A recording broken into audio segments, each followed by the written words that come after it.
여러분 안녕하십니까? AI 앵커 박희붕입니다.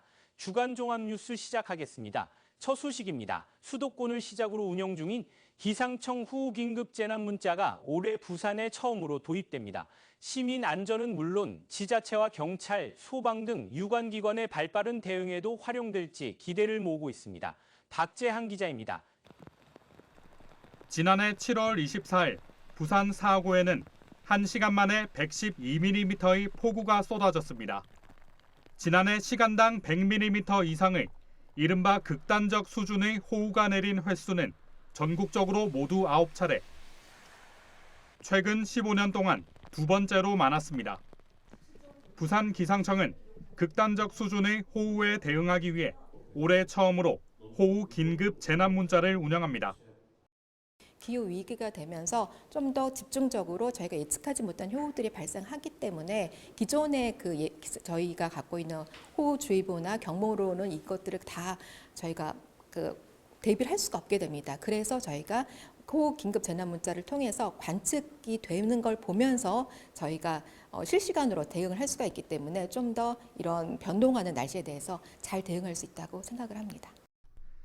호우특보는 시군 단위 넓은 지역이 대상이지만 호우 긴급 재난 문자는 읍면 동 단위로 발송됩니다.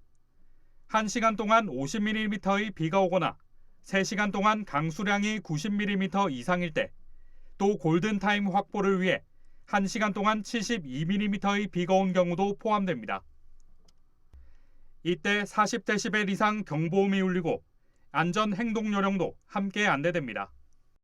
국민들이 좀 더 빠르게 대피를 하고 또한 관계기관, 소방이나 경찰 쪽에서도 저희가 재난 문자를 보내드리게 되면 어느 지역이 위험한지에 대해서 빠르게 판단하고 좀 더 국민들을 대피시키고 대응할 수 있도록 하기 위해서 극단적 호우가 전국 어디에서든 발생할 수 있는 상황에 놓이면서 호우 긴급 재난 문자가 즉각적인 대응에 효과를 거둘지 눈길이 쏠리고 있습니다. BTV 뉴스 박찬입니다.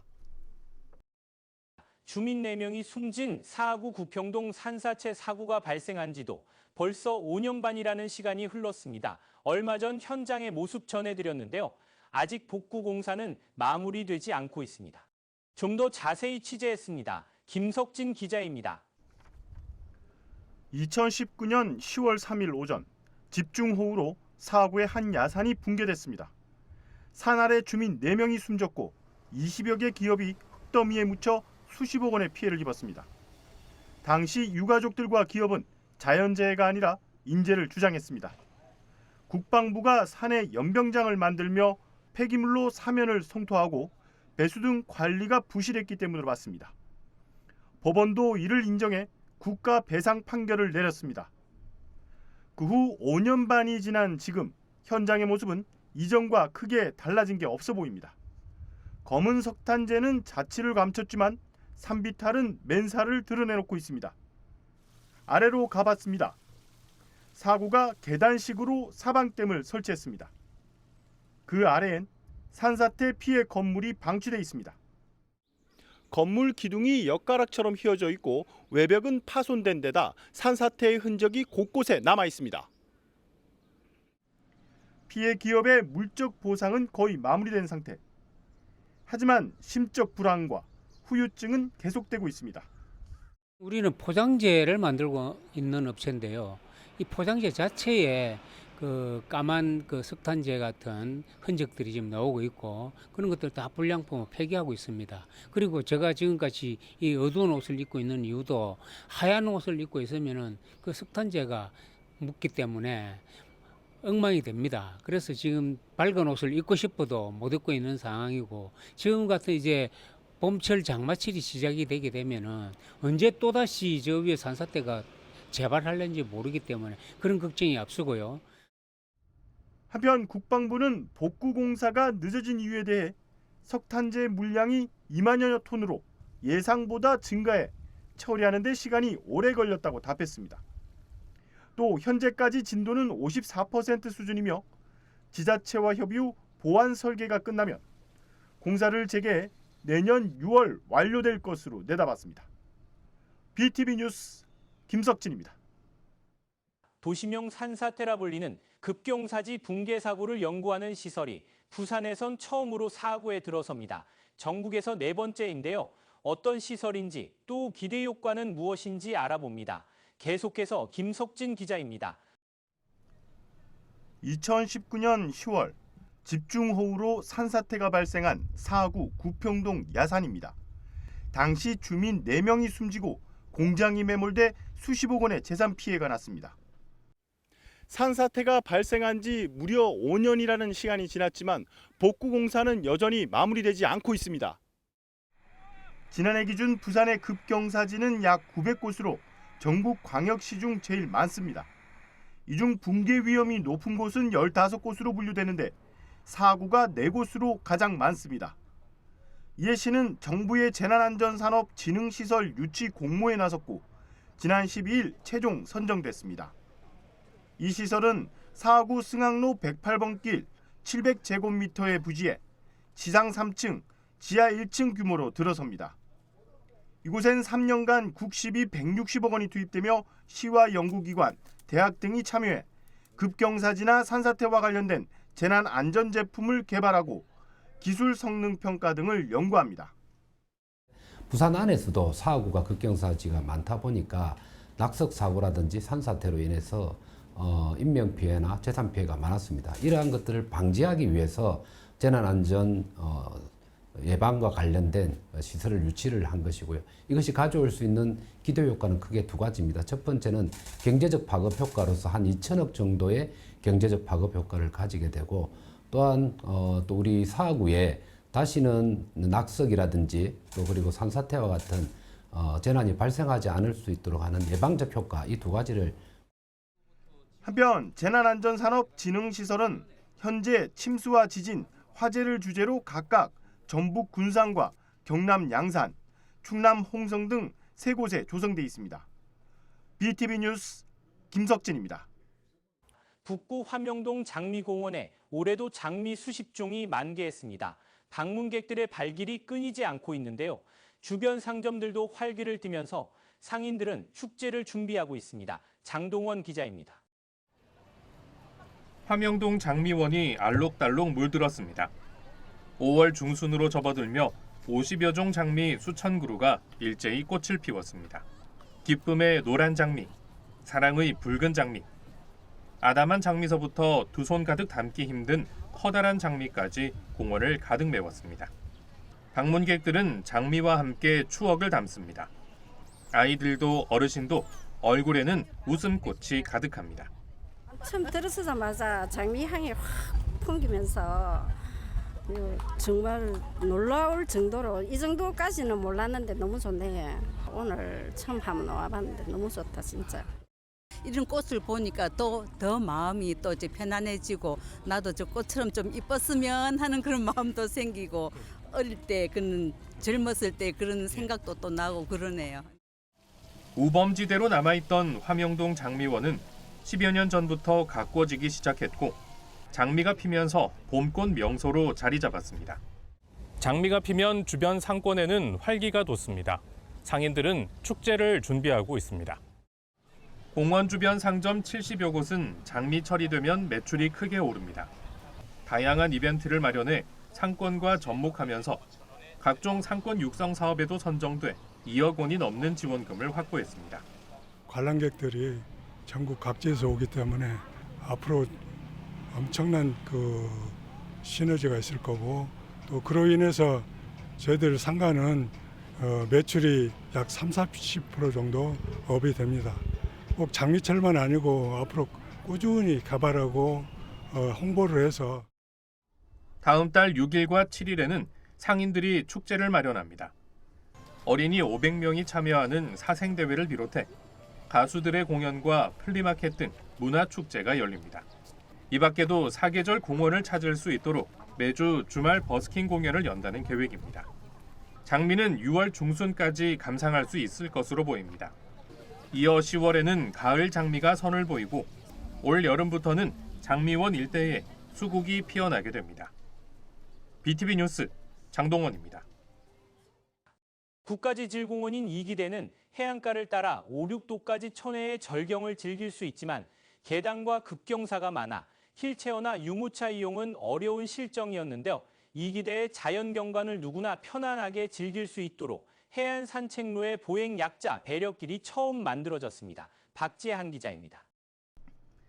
이기대의 자연 경관을 누구나 편안하게 즐길 수 있는 산책로가 첫 선을 보였습니다.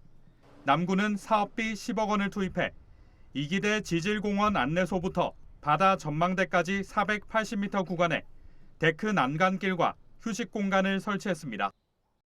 이기대 보행약자 배려길은 8도 이하의 완만한 경사로 이루어져 있습니다. 5, 6도 스카이워크부터 시작되는 이기대 해안 산책로는 바위 절벽의 구름다리와 울타리로 길을 내어 빼어난 경치를 자랑하지만 지형 특성상 산길과 계단이 많아 유모차나 휠체어 접근은 어려운 실정이었습니다. 보통 이렇게 몸이 불편하신 분들 있잖아요. 그런 분들이 정말 휠체어 타고 와도 너무 좋겠다 이런 생각을 했거든요. 그리고 저 끝에 가니까 정자가 또 돼 있는 거야. 근데 그 사람들 이제 저까지 휠체어 하고 거기 앉아가지고 저기 다 바닷가 다 보이니까 거기 힐링을 할 수 있겠더라고요. 멀리 못 가는 사람은 여름에 덥고 할 때 이 그늘지고 하니까 와서 쉬고 이러면 좋긴 좋아요. 남구는 향후 동생말부터 어울마당까지 보행약자 배려길 추가 설치를 검토하기로 했습니다. BTV 뉴스 박자르입니다. 가덕신공항 2029년 개항이 물 건너갈 것으로 보입니다.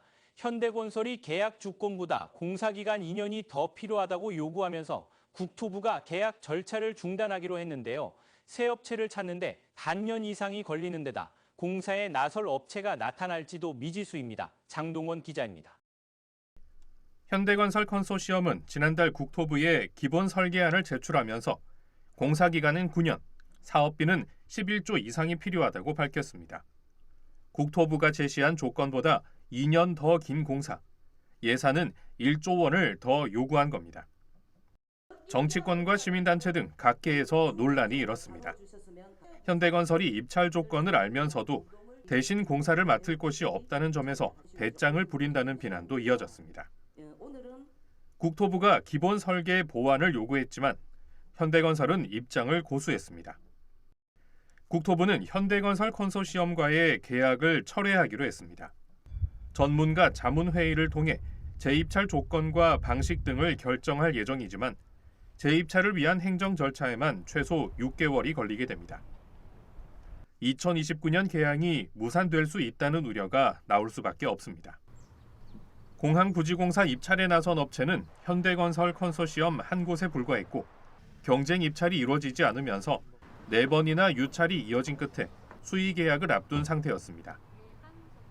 짧은 공사 기간, 적은 예산, 난이도 높은 공사에 어떤 업체가 나설지도 의문입니다.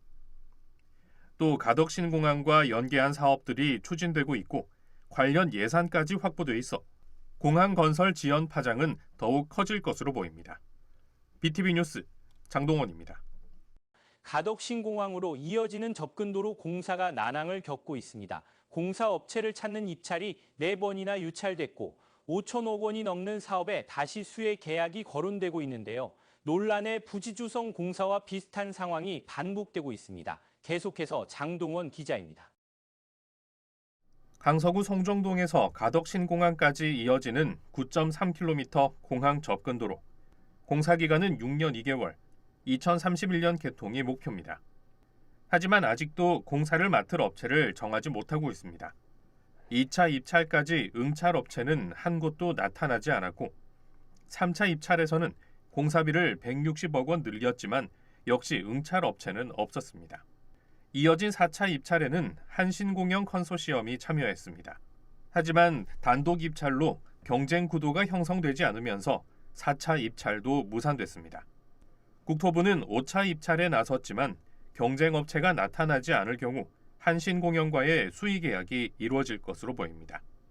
부지조성공사의 경우 현대건설 컨소시엄 단독 입찰로 4차 입찰까지 무산된 끝에 수의 계약이 추진됐고 최근 공기 연장 논란으로 결국 계약은 철회 수순을 밟고 있습니다. 접근도로 공사에서도 같은 일이 반복되고 있습니다. 접근도로 입찰마저도 유찰되고 있는 상황은 지역으로서는 상당히 지금 안타까운 상황이고 이렇게 지금 계속 그 건설사에 끌려가게 되면 또 현대컨소시엄과 같은 이런 상황을 맞이할 수 있기 때문에 다른 업체들이 경쟁으로 좀 들어와서 할 수 있도록 공사 난이도도 그리고 또 비용 문제도 이런 걸 최대한 그 조건들을 제시해서 한편 함께 진행되는 접근 철도의 경우 109와 209의 2개 업체식이 입찰에 참여해 9월 말까지 최종 사업자를 선정할 계획입니다. BTV 뉴스 장동원입니다. 사상구의회가 8일간의 임시회 회기를 마무리했습니다. 올해 첫 추경 예산안을 의결하고 사상구 청소년 수련관 명칭 변경과 항마을 목욕탕 운영 재개를 위한 조례안을 통과시켰습니다. 장동원 기자입니다. 사상구의 올해 첫 추경 예산 규모는 본 예산의 11.7%인 684억 원입니다. 재해 재난에 대비한 예비비를 확보하고 공동주택 시설 개선비 지원 등에 활용하는 한편 노인 복합문화시설 조성부지 매입을 위한 예산 등은 이번 추경에서 삭감됐습니다. 이날 본회의에선 5건의 조례가 통과된 가운데 사상구 청소년 수련관을 이용하는 청소년들이 보다 친근하게 사용할 수 있도록 청소년 센터로 명칭을 변경하고 취약계층을 위한 사용료 감면 범위를 확대하는 조례를 마련했습니다. 또 학장동 항마을 목욕탕 정상화를 위해 조례가 개정됐습니다. 공공목욕탕인 항마을 목욕탕은 입찰을 통해 위탁 사업자가 운영을 맡아왔지만 운영난으로 지난해 영업 포기 의사를 밝혔습니다. 이후 4차례 입찰에도 운영자가 나타나지 않자 사상구는 조례를 개정해 수의계약으로 위탁 사업자를 선정할 수 있도록 했습니다. 구는 사상지역자활센터가 목욕탕을 운영토록 하고 다음 달 중순 운영을 재개한다는 계획입니다. 한편 5분 자유 발언에서 김향남 의원은 유기되는 반려동물이 없도록 내장형 식별장치 지원이 필요하다고 주장했습니다. 해당 지원을 통하여 동물 등록제가 활성화될 수 있는 선도적 역할을 수행할 수 있으며 유기동물 발생률 감소와 보호자 반환율 증가, 유기동물 관리 예산 절감, 유기동물 문제를 예방하는 효과를 가져올 것으로 기대됩니다. 이어 김종선 의원은 많은 예산을 들여 마무리한 조경 사업들이 제대로 관리되지 않고 있다며 사후 관리 체계 구축을 주문했습니다. 사후 관리 체계 구축과 개선 대책의 마련으로 시설물의 수명 연장, 장기적 사용, 수리 비용 감소 등 경제적 손실을 최소화하고 관리 미흡에 따른 연쇄적인 문제가 발생하지 않기를 바랍니다. 사상구 의회 다음 회기는 다음 달 10일 시작됩니다. BTV 뉴스 장동원입니다. 지난 2003년부터 매 홀수 경년으로 열리고 있는 부산국제기계대전이 올해 12회째를 맞아 백스코에서 막을 올렸습니다. 올해는 31개 나라 500여 개사가 참여해 역대 최대 규모로 치러집니다. 보도에 김석진 기자입니다. 로봇팔이 선반에 놓인 명함을 보고 인사말을 건넵니다. 안녕하세요. 김석진 기자입니다. 스피드로드번드에서 오신 김석진 기자님을 환영합니다. 6월 로봇과 AI데이션 부스에서 유익한 정보 얻으시길 바라요. 빨간 과일을 달라는 주문에도 정확하게 찾아 집어 올립니다.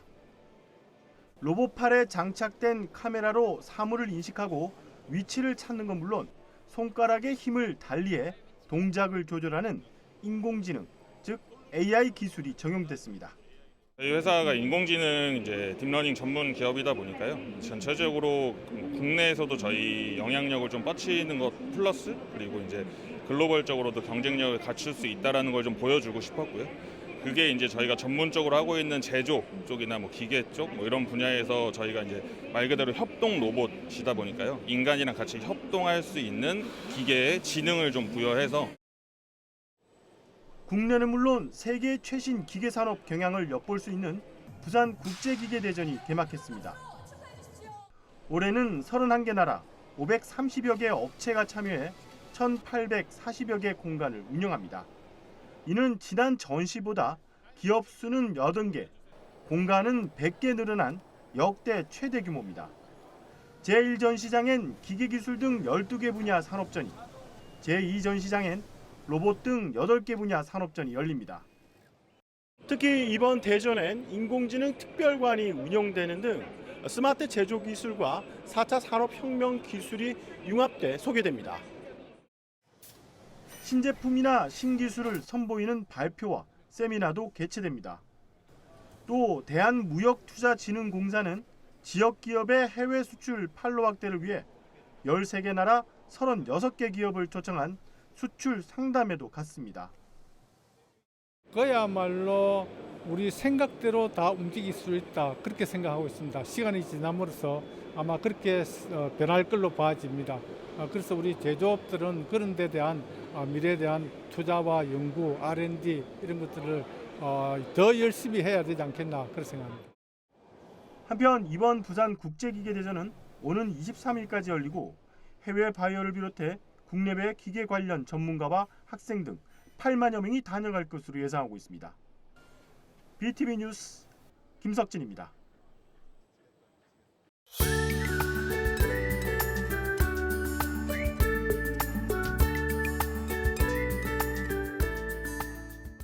다음 주 아침 최저기온은 약 14도에서 17도, 낮 최고기온은 23도에서 24도로 예상됩니다. 기온은 평년과 비슷하겠습니다. 주 초반에는 비교적 쾌적한 날씨가 예상되며 주 중반에는 기온이 상승하여 더운 날씨가 이어질 것으로 보입니다.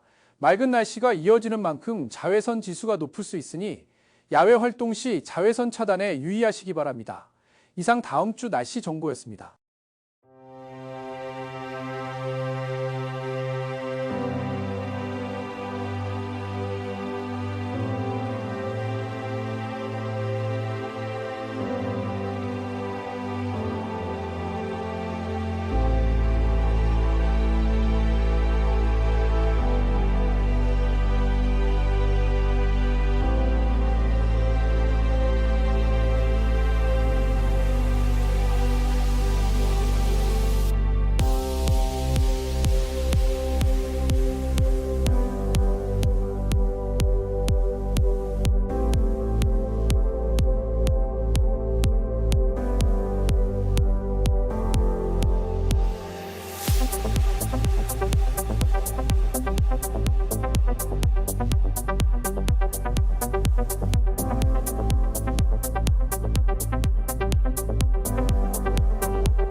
이상으로 주간 종합 뉴스를 마칩니다. 시청해주신 여러분 고맙습니다.